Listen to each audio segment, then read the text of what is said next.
Now I'm standing below the pelleting processes, where those pellets drop down and fill what we call a cooler.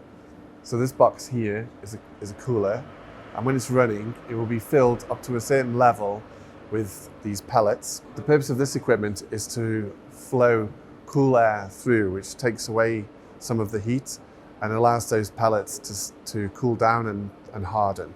So the control system monitors the levels and will control the full process through to optimize the amount of product that's being held in here for the amount of time needed.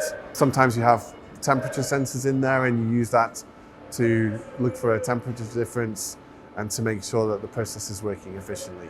The pellets, when they're ready and cool enough and have been held in there long enough, they will drop down below and they go into their packing system, or they will go into a bin which is going to be outloaded into a truck.